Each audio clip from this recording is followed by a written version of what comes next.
할렐루야. 아멘. 오늘도 말씀의 은혜 받으시기를 바랍니다. 아멘. 여러분, 예수님이 이제 시기적으로 봤을 때 이번 주 금요일 날 오전 9시에 십자가에 박히시고요. 그 다음 6시간 동안 십자가에 매달려 계셔서 있다가 오후 3시에 숨지십니다. 6시간 동안 십자가에서 예수님이 7마디 말씀을 하십니다. 그래서 십자가 위에서의 7마디라 하여서 가상칠언이라는 말을 쓰죠. 이 가상칠언 한마디 한마디가 다 의미가 있습니다. 중요한 말씀들을 하셨습니다. 그런데 그 말씀들이 우리가 다 이해가 돼요. 나중에 보시면은 성경을 보시면 다 이해가 되는데 한 가지 한 말씀이 이해가 전혀 안 되는 말씀이 있어요. 그 말씀이 뭐냐면 오늘 26절에 나오는 말씀입니다. 예수님이 자기 어머니 마리아에게 이야기하는 말인데요. 예수께서 자기의 어머니와 사랑하시는 제자가 곁에 서 있는 것을 보시고 자기 어머니께 말씀하시되 여자여 보소서 아들이니이다 하시고. 지금 어떤 상황이냐면 예수님이 십자가에서 고통 가운데 이런 밑을 내려다 보니까 자기 어머니와 자기 제자가 같이 있는 거예요. 그래서 이 아들이 이제 죽고 없으니 내 제자가 어머니 내 제자를 아들처럼 삼으십시오. 그 허전한 마음 제 제자가 채워줄 겁니다. 그리고 제자애가 얘기한 겁니다. 얘야 이제 네 어머니다. 나 대신에 내 어머니를 잘 보필해줘라. 마지막 떠나는 그 모습에 끝까지 어머니를 챙기는 효자 예수님, 인간 효자 예수님에 대해서 우리가 볼 수 있는 장면이죠. 너무 은혜로운 장면인데 한 단어 때문에 우리 마음이 걸리는 거예요. 그게 뭡니까? 어머니를 뭐라고 불러요? 여자요. 이렇게 부르는 거예요. 오늘 말씀 제목 읽어볼까요? 시작. 왜 예수님은 어머니를 여자여라고 불렀는가? 너무 효심 가득한 장면인데 이해할 수 없는 단어를 선택하셨어요. 우리 민성이가 앞에서 보컬을 할 텐데 보컬 탁 하려고 하는 차에 엄마를 보고 여자여 잘 들어보십시오. 기도가 응답됐수다. 여자여. 그러면 여러분들이 어떻게 반응하겠어요? 야, 저렇게 버릇없는 말을 하다니. 아니, 누구나 상식적으로 생각했을 때 자기를 낳아주신 어머니를 여자여라고 부른 사람은 한 사람도 없어요. 이 세상 그 어느 누구도. 아무리 조선시대 왕이라도 여자여라고 부르는 왕은 없습니다. 왜 예수님이 오늘 이 마지막 십자가에 죽으시기 전에 여자여 불렀을까? 정을 떼려고 그러는 거예요? 배음 망덕하구나. 아니라는 거죠. 이 여자여라는 이 단어에 복음의 핵심이 담겨져 있습니다. 절대 양보할 수 없는 복음의 메시지가 담겨져 있어요. 예수님은 의도적으로 이 어머니 마리아에게 여자여라고 말씀하신 거예요. 오늘 그 이유를 살펴볼 것이고요. 그 안에 담겨진 우리 주님의 메시지를 함께 나누려고 합니다. 할렐루야. 실은 예수님께서 이 어머니 마리아에게 여자여라고 부른 적이 오늘 이 십자가 사건 외에도 그 전에도 한 번 더 있었어요. 상습적으로 말씀하셨어요. 여자여. 그게 어디 나오냐면요. 요한복음 2장 4절에 나옵니다. 가나 혼인잔치. 예수께서 이르시되 여자여 나와 무슨 상관이 있나이까? 내 때가 아직 이르지 아니하였나이다. 포도주가 떨어진 겁니다. 잔치자리에 포도주가 떨어지자 어머니 마리아가 아들 예수에게 와서 포도주가 떨어졌다고 어떻게 좀 해보라고 얘기하자 예수님이 이렇게 말씀한 겁니다. 여자여. 아직 내 때가 아니라는 거죠. 도대체 무슨 의미로 얘기한지는 모르겠지만은 한 가지 우린 계속 걸리는 거죠. 여자요. 자, 의도적으로 이 말씀을 하셨는데 그 의도는 뭐냐면 그 숨겨진 의도는 창세기 3장까지 올라가셔야 돼요. 창세기 3장 15절에 예수님을 향하여서 예언된 말씀이 있습니다. 그 말씀이 어떤 말씀이냐면 제가 읽어드릴게요. 잘 들으시면 아마 낯익은 단어가 계속 나옵니다. 이제 마귀랑 얘기하는 겁니다. 아담과 하와를 유혹한 마귀. 내가 너로 여자와 원수가 되게 하고 내 후손도 여자의 후손과 원수가 되게 하리니, 다음 잘 들어보세요. 여자의 후손은 네 머리를 상하게 할 것이요. 마귀를 가리켜서 얘기하는 겁니다. 너는 그의 발꿈치를 상하게 할 것이니라 하시고. 자, 지금 무슨 말이에요?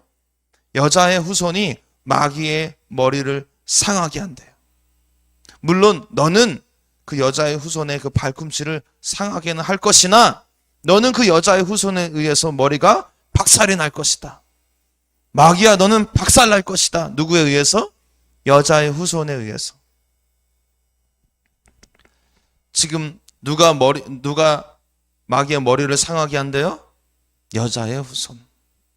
이것이 곧 구원자 그리스도를 얘기하는 것입니다. 물론 그 마귀가 그 여자의 후손의 발 뒤꿈치를 상하게는 한데 그게 뭐예요? 십자가의 고난을 이야기하는 거예요. 즉 오늘 예수님께서 어머니에게 여자여라고 부른 것은 창세기에서 말한 이 여자의 후손, 즉 그 여자는 어머니 마리아고 그 후손은 바로 나를 가리킨 것이다. 즉 내가 마귀의 머리를 상하게 하는 인류를 구원한 메시아다. 이 메시아적 선포를 십자가에서 예수님께서 하신 거예요. 예수님께서 두 번 말씀하셨다고 그랬죠. 여자여라고 두 가지 사건이 있다고 그랬죠. 하나는 가나 혼인 잔치, 하나는 오늘 십자가 사건. 근데 이 두 가지 사건은요, 공통점이 있어요. 둘 다 메시아적 선포를 하는 순간이에요. 십자가는 당연하죠. 십자가에서 죽으시고 피 흘리심으로써 예수 십자가를 지심으로써 그 죄를, 인류의 죄를, 나의 죄를 깨끗게 하기 위한 구원자, 메시아, 그리스도가 거쳐야 될 길이었어요. 그 순간에 여자여 얘기하는 겁니다. 내가 너희를 구원하는 구원자다. 가나 혼인잔치도 마찬가지입니다. 이 사건은 어떤 사건이냐면, 어떤 의미가 있는 사건이냐면 예수님이 공생애를 시작하는, 본격적으로 메시아로서 공생애를 시작하는 그 순간에 첫 기적이에요. 첫 기적. 물이 포도주로 변했다. 우리 그 기적만 보는데 실은 그 기적의 의미는 바로 내가 너희를 변화시킬 구원자다. 너희를 구원할 메시아다. 첫 기적을 보이면서 예수님께서는 본인이 그리스도라는, 메시아라는 것을 선포하신 겁니다.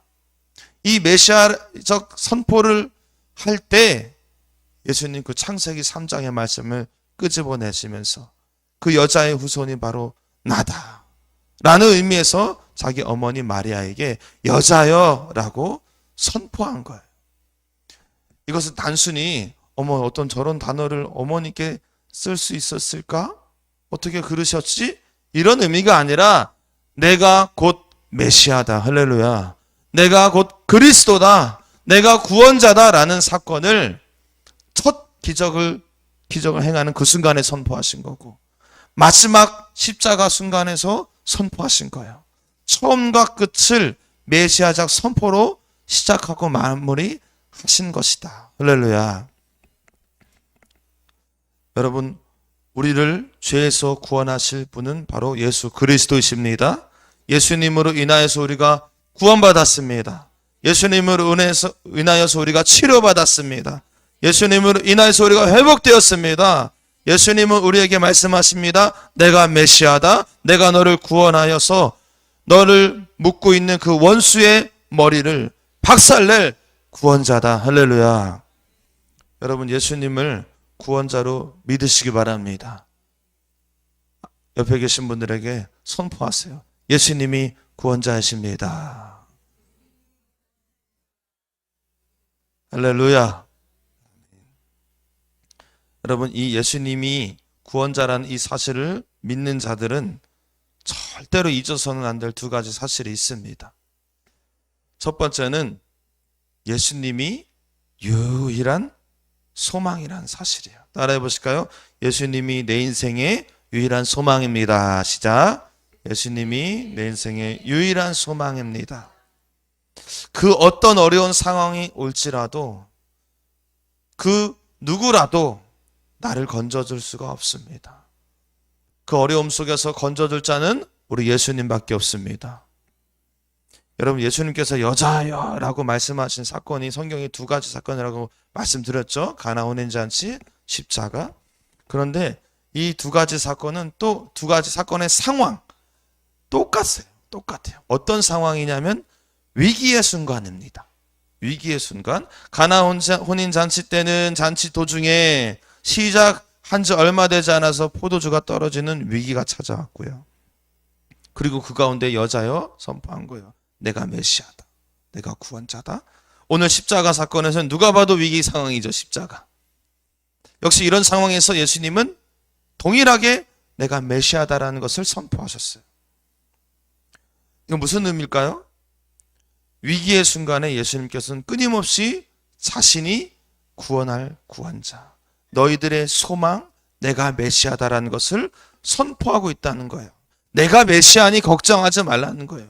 내가 해결자니, 내가 그리스도니 걱정하지 말라는 거예요. 가정의 문제, 교회의 문제, 내가 메시아니, 내가 그리스도니 걱정하지 말라는 겁니다. 재정의 문제, 자녀의 문제, 내가 메시아니 걱정하지 말라는 겁니다. 절망하지 말라고 나를 의지하라 선포하신 거예요. 여러분, 십자가에서 내 아들이 찢겨 죽는 그 모습을 보는 어머니 마리아의 심정이 어떻겠습니까? 너무나 절망이죠. 그 옆에서 그 어머니 마리아를 위로한들 그게 위로가 되겠습니까? 사람의 말로 위로한들 그게 위로가 되겠냐고요. 주변 사람들이 아무리 얘기해도 위로가 안 되는 겁니다. 그런데 저는 이 순간에 그 어머니가 가장 큰 위로의 메시지가 어떤 메시지였는가? 여자여, 이 한마디가 가장 큰 위로의 메시지였다 믿습니다. 왜요? 내가 구원자라는 선포이기 때문에. 내가 메시아다, 내가 그리스도다, 내가 구원자다. 소망을 잃지 말아라. 여러분, 하나님께서 오늘 우리 이 자리에 계신 여러분들에게 예수는 그리스도다 라는 선포를 하게 하신 이유는 첫 번째는 우리를 구원할 목적이시기도 하지만 두 번째 메시지, 바로 우리가 이 땅 가운데 절망 속에서도 희망을 놓지 말라는 희망의 메시지를 주시고자, 소망의 메시지를 주시고자 선포하신 줄 믿습니다. 힘든 일이 왜 없겠어요? 힘들죠. 가정에 평화가 없잖아요. 엄청 싸우시죠. 그래서 그냥 갖다 버리고 싶잖아요. 뭔 말인지 알 사람은 알게요. 얼마나 하루에도 수십 번 갖다 버리고 싶어요. 그러나 절망하지 마시라는 거예요. 왜냐하면 예수님이 소망이시기 때문에. 여러분이 적어도 예수님이 날 구원할 구원자라는 것을 믿는다면 내 삶에 절망적 상황이 올지라도 절망할 필요가 없다는 것입니다. 그런 의미에서 오늘 예수님은 여자여 선포하고 계신 줄 믿습니다. 우리를 저 구렁텅이, 절망의 구렁텅이에서 소망을 내가 품고 완전히 빠져나와 일어서게 할 수 있는 분은 오직 한 분, 예수님입니다. 그 어느 누구도 안 돼요. 사람이 나를 건져내주지 않습니다. 조금 더 나아가면 여러분들이 그 메시아적 선포에 직면하기를 바랍니다. 그 메시아신 예수님을 만나시기를 바랍니다. 내 마음이 구렁 저 깊은 동굴로 빠졌을 때 건짐 받는 것은 그 예수님 만나는 길밖에 없다는 거예요. 기도하면서 부르짖으면서 그 예수님을 만나야지 회복되는 거지, 옆에서 괜찮을 거야, 잘 될 거야, 힘내, 이 말로는 그냥 순간이에요. 순간.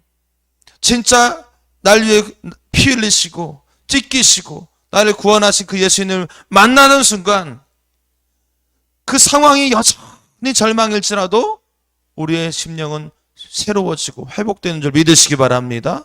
할렐루야. 따라합시다. 오직 예수, 오직 능력, 예수 생명, 예수 소망. 예수님이 오늘 우리에게 이렇게 말씀하십니다. 걱정하지 마. 내가 구원자야. 예수님을 바라봤던 제자들이 다 도망갔어요. 절망이죠. 그때 예수님은 선포합니다. 걱정하지 마. 내가 소망이야. 절망 가운데 울고 있는 어머니에게 말합니다. 여자여. 무슨 말이라고요? 내가 구원자입니다. 내가 그리스도입니다. 무너지지 마십시오. 내가 인류를 구원할 구원자인데 두려울 게 뭐가 있습니까? 그 예수님이 우리 안에 찾아오셨는데 절망할 게 뭐가 있냐는 거죠. 여러분, 다시 구원자이신 우리 예수님 붙잡고 다시 일어서기를 축원합니다. 두 번째, 예수님을 구원자라고 믿는 분들은 잊지 않아야 될 사실 한 가지가 있습니다. 뭐냐면 소망이신 예수님을, 그 구원자이신 예수님을 우리는 반드시 전해야 된다는 거예요. 전도해야 된다는 겁니다. 이 세상에서 가장 가치 있는 일이 뭡니까?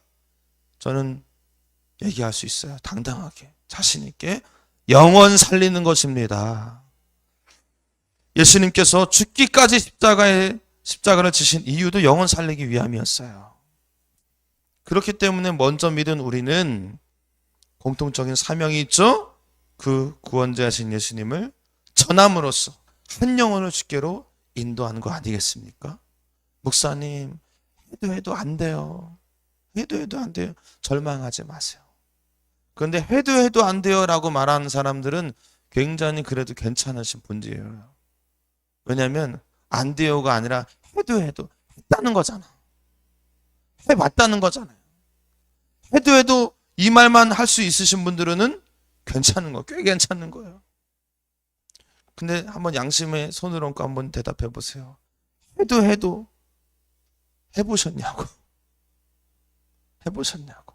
전도해야 됩니다. 그러면 아멘 안 할 사람이 이 자리에 한 사람도 없습니다. 다 아멘 합니다. 근데 우리는 실은 전하지 않아요. 왜 전하지 않습니까? 그렇게 전도하라고, 부활절이 다음 주인데 그렇게 전도하라고 이렇게 선물까지 준비했는데, 삼겹살을 또 준비한다고 하는데 기회를 막 드리는데도 안 합니다. 왜 안 하십니까? 예수를 전해야 되는 사실을 몰라서 안 하십니까? 그렇진 않죠. 바빠서 안 하는 거예요. 다른 거 할 일이 많으셔서 안 하는 거잖아요. 일단 급한 일부터 해야 되니까. 전도하는 것 다음에도 기회가 있을 테니까. 그래서 안 하는 거예요. 그러나 여러분, 지금 내가 아무것도 안 하면 그 영혼 살릴 기회를 놓칠 수도 있습니다. 영상 하나를 볼 텐데요. 이 영상은 어떤 내용이 있냐면 1994년도에 한 사진 작가가 한 장의 사진을 찍어요. 찍었는데 그 사진이 타임지에서 선정한 역대 사진, 영향력을 주는 사진 100대 사진에 들어갑니다. 그리고 그 작가는 이 사진으로 하여금 그 해에 퓰리처상을 받게 돼요. 작가로서 큰 영광이죠. 그런데 충격적이게도 그 상을 받고 4개월 뒤에 이 작가가 자살함으로써 생을 마감합니다. 그 사진이 어떤 사진이냐면은 영양실조로 쓰러져가는 한 어린 아프리카 소녀가 걷다 못해 주저앉아 있는 상태, 땅에 머리를 박고 주저앉아 있는 상황이었습니다. 그런데 그 아무런 힘없이 주저앉아 있는 그 어린 아프리카 소녀를 누군가 지켜보고 있어요. 바로 독수리가 지켜보고 있는 거예요. 점점점 다가오고 있는 거예요. 공격하려고. 그 사진을 찍은 겁니다. 이렇게. 그 상이 세계 100대 사진에 들어간 거예요. 여러분, 이 사진을 찍은 작가가 성공한 겁니다. 그 한 장의 사진으로 퓰리처상을 받았잖아요. 그 장면 딱. 근데 그는 4개월 뒤에 자살하고 인생이 마감했어요. 왜 그랬을까? 우리 한번 그 영상을 잠깐 한번 보겠습니다.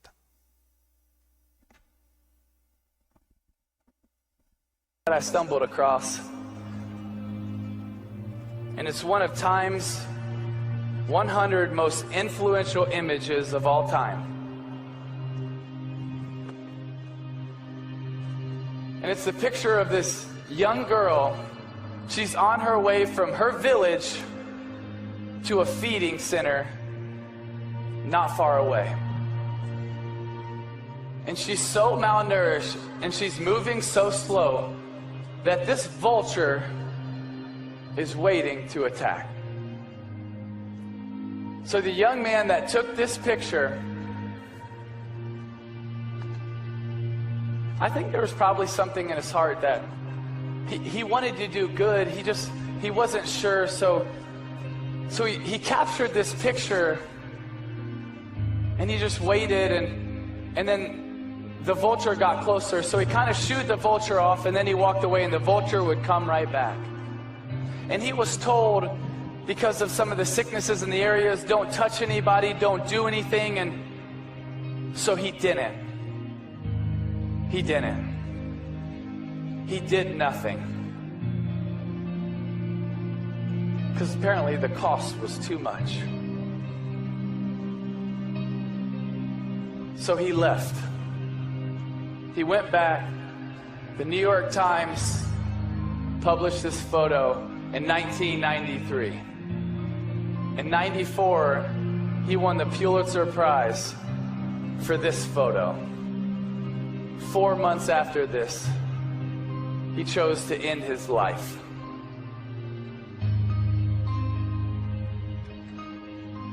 And that took that picture, he had success.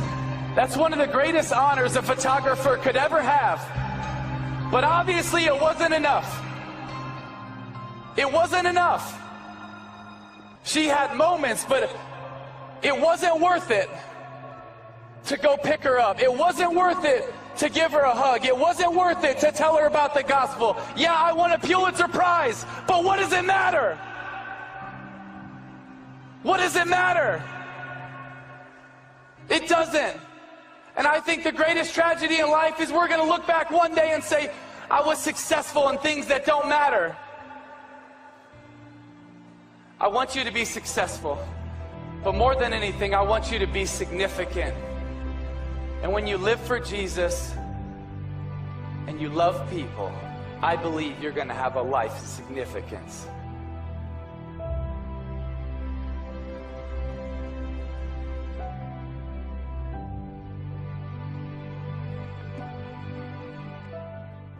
여러분, 지금 여러분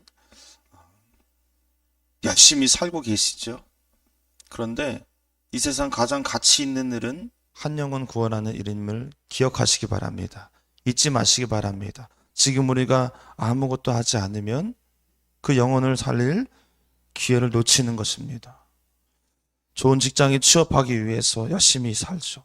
더 넓은 집에서 살기 위해서 열심히 삽니다. 더 많은 돈을 벌기 위해서 열심히 삽니다. 그것이 가치 있는 일이라 생각했기에. 그러나 예수님께서 말씀하십니다. 이 세상 가장 가치 있는 일을 위해서 내가 십자가 지었다.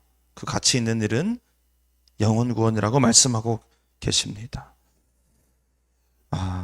여러분, 이를 위해서 우리가 좀 기도했으면 좋겠습니다. 우리 내일부터 우리가 특별 저녁 기도회로 모이는데, 그 기도회를 통해서 우리 안에 구령의 열정이, 복음을 전하는 그 열정이 회복되고, 또 한 영혼을 묻고 있는 억압의 흉악의 결박이 풀어지는 기도회가 되기를 바랍니다. 여러분, 기회를 놓치지 마십시오. 최선을 다하십시오. 살릴 수 있습니다. 왜냐하면 예수님이 구원자이시기 때문에 믿습니다. 사랑하는 여러분, 예수님께서 이 땅의 유일한 소망입니다. 예수님께서 스스로 구원자임을 선포하셨습니다. 그것은 예수님께서 이 땅의 한 영혼을 구원하시겠다는 강한 의지인 줄 믿습니다.